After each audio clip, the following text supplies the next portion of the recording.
Sam from Canada. Assalamu alaikum wa rahmatullahi wa barakatuh. Alaikum salam wa rahmatullahi wa barakatuh. How are you, Sheikh? Alhamdulillah. Alhamdulillah. Sheikh, my question is for iftar, when the brothers, they break fast and they eat like a date, tamr, and just before the Maghrib Salat, sometimes there's like remnants or small pieces of the dates, maybe stuck on the roof of the mouth or in the teeth, and then they begin the Salat. Is this Salat okay, or do they have to fully wash them out and make sure there's nothing? The sunnah is that they wash and rinse their mouths. But if they don't and they start to pray, there's no problem, the prayer is valid. However, such remnants and leftovers must not be swallowed. So if they feel it, they have to take it out and put it in their pockets, and Allah Azza wa Jal knows best. Gulshan from Bangladesh. Assalamu alaikum, Sheikh. Alaikum salam to Allah. Sheikh, I try to fulfill all the obligations of my deen, but after this Ramadan came, I feel empty inside. It doesn't feel like special, as if my heart is covered, locked, and it cannot taste Ramadan and Ibadah. Why is this happening, and what's the solution to this? I have no idea. How would I know what is happening to you? You're the only one who could find out whether you are engaging in social media, TikTok, Instagram, Facebook, YouTube. That would seal your heart, definitely. Whether you're engaged in backbiting, sins, or you're lazy when it comes to praying on time, or whether you are disrespecting your parents or severing your kinship ties, whether you have arrogance in your heart and you resent people other than you think of them as ignorant or imbeciles, or you're better than them. So many factors. You have to check yourself and find out which is to be fixed. Meisha from Bangladesh. Assalamu alaikum, Sheikh. Salam to Allah. So I have this OCD problem, and it's like one goes and another comes.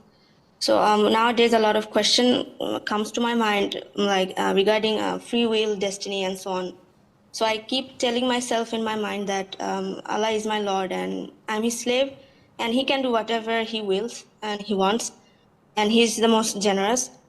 And I try to block the thoughts like this and move on, because if I keep searching on like YouTube, the waswasa comes again and again. So am I doing something wrong? Or? No, you are doing exactly what is correct according to Ahl Sunnah wal Jama'ah.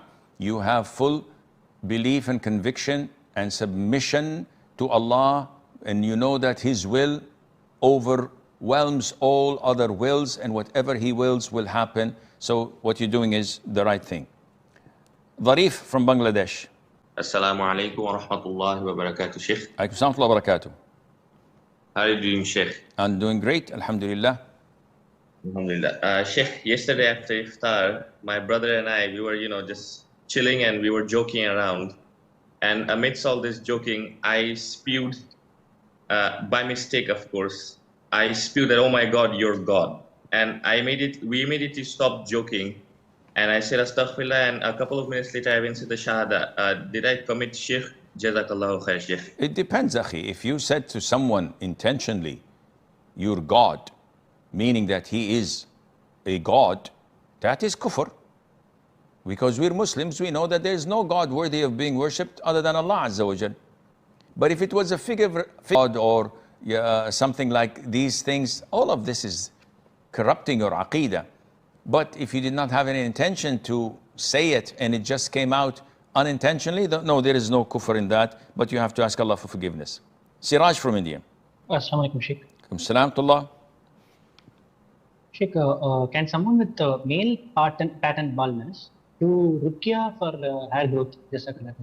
Can someone with what? Male pattern baldness. What is that? It's, let me see, with no hair in his head.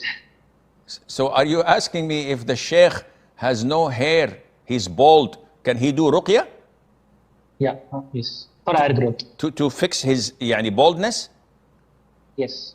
This is possible, but most likely it would not have an impact, because this is something that can be inherited. It can be to many other reasons. It's like when someone has a broken arm. And they say, okay, I would like to make ruqya. You have to put it in a cast. You have to go to the orthopedic surgeon and fix it. So no, no, no, I'll just do ruqya. It will not be fixed. So ruqya is not magic. You have to take the necessary means for that. But nevertheless, yes, go ahead and do it. Ibrahima from Guinea. Assalamu alaikum wa rahmatullahi wa barakatuh, Shaykh. Alaykum salam wa rahmatullahi wa barakatuh. May Allah reward you, Jannatul Firdaus. And you as well. So, my question, Shaykh, is about thinking about Allah, let's say in prayer. Usually when I'm praying, I think about, let's say, heaven and asking my heart Allah to give it to me, or hell, and ask Allah for me to put me away from it. Or like I think about the ni'mah of Allah, or talking to Allah directly in my heart, saying that He is the Malik and so on. But sometimes when I did a sin, let's say, for example, and I'm standing in prayer, it just keeps on coming back and coming back and coming back in my head. Maybe I try to formulate a question that I have to ask you and so on. I just keep on thinking about it. And I'm wondering if that is okay to think about that, or it should be completely disregarded until I'm finished the prayer. No, it should not be included in your prayer. These are worldly matters that you are thinking of, formulating a question or doing this or that. No, you should devote your prayer to contemplating upon the greatness of Allah Azza wa Jal, revering Allah subhanahu wa ta'ala.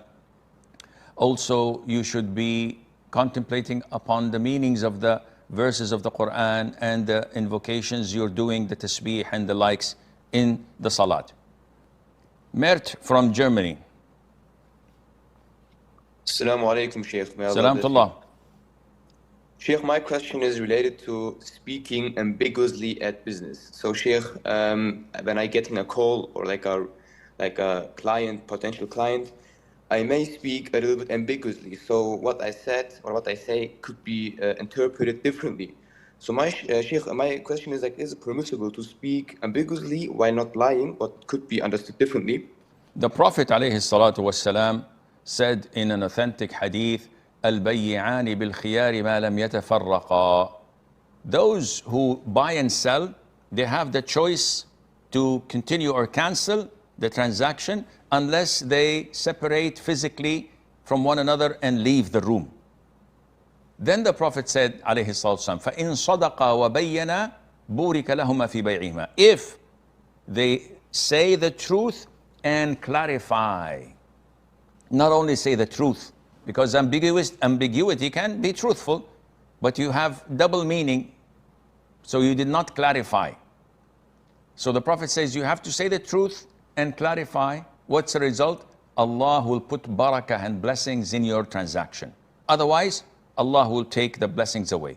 So when you're talking to sell something or to market it, it is unethical, un-Islamic to be ambiguous while knowing that he understood something else than what you wanted to say, because this is actual cheating. Misbah from Pakistan. Assalamualaikum, Sheikh. Alaykum assalam wa rahmatullah. Sheikh, I was told that there is no zakah on wearable jewelry, gold, etc. Is it true? This is an issue of dispute. Some of the companions, may Allah be pleased with them, adopted this opinion. Others did not, due to the verses in Surah At-Tawbah chapter 9, which considered that as a punishable sin to hoard the gold and silver, and due to the hadiths of the Prophet ﷺ, where he addressed Mother Aisha and other companions for not giving the zakat on the jewelry they were wearing. And from this, Sheikh bin Baz, Ibn Uthaymeen, and the great scholars of Islam had understood that gold and silver are unlike anything that is wearable, because the essence of today's monetary system and transactions revolve around gold and silver. So whether they are jewelry that you wear or you don't wear, whether they are stored in your safe or used in haram utensils, they are to be zakatable, and Allah knows best. Halima from France.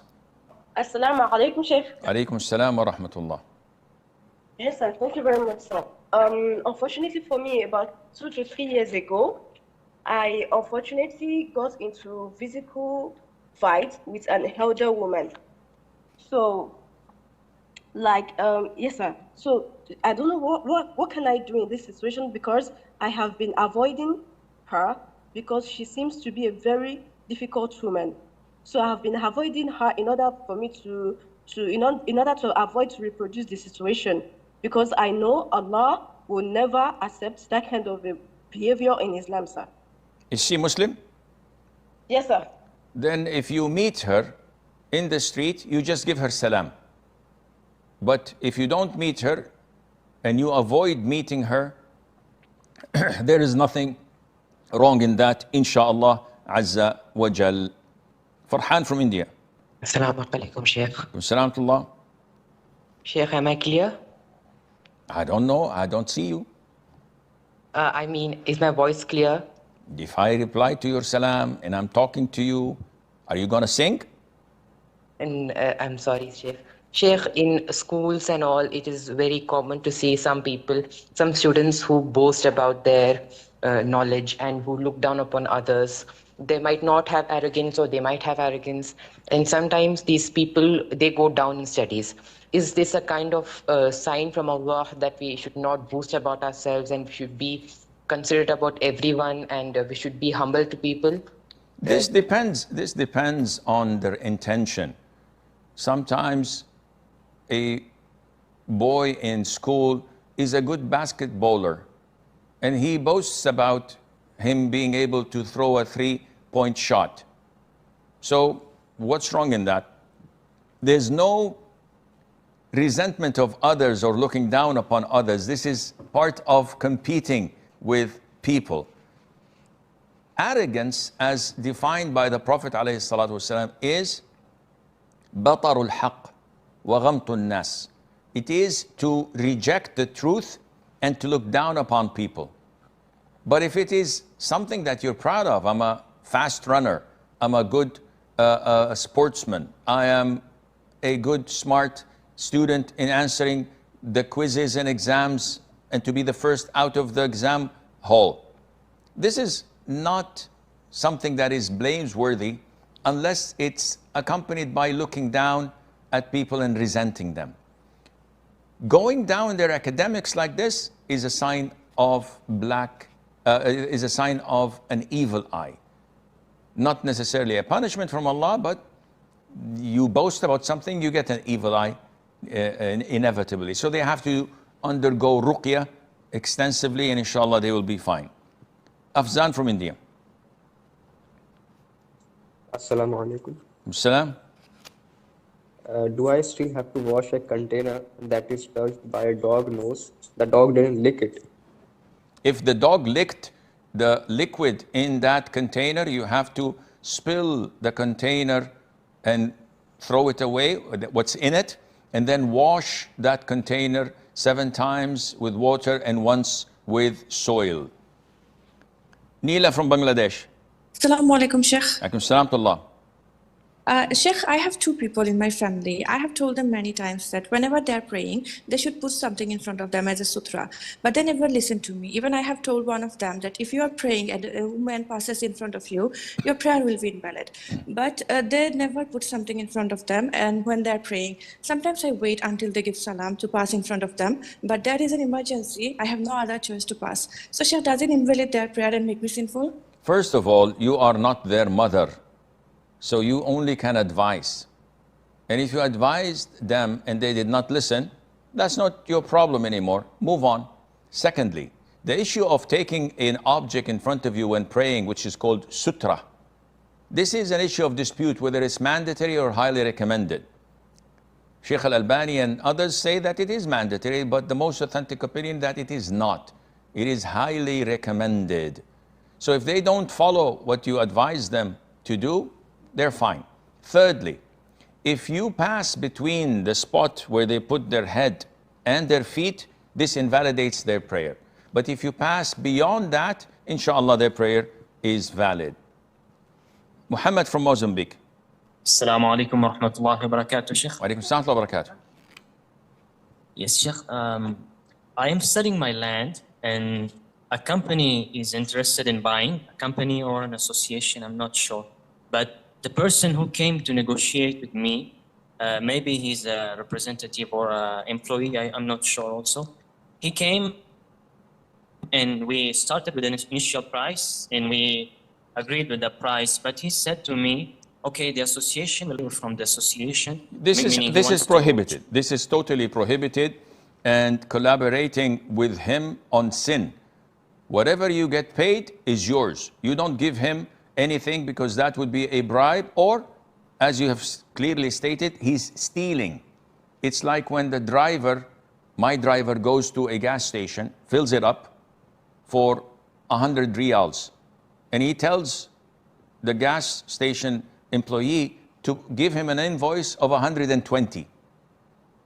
The gas employee filled it with 100 and took 100. He doesn't care. He writes 120. He comes to me. He charges me 120, so I give it to him in accordance to the invoice.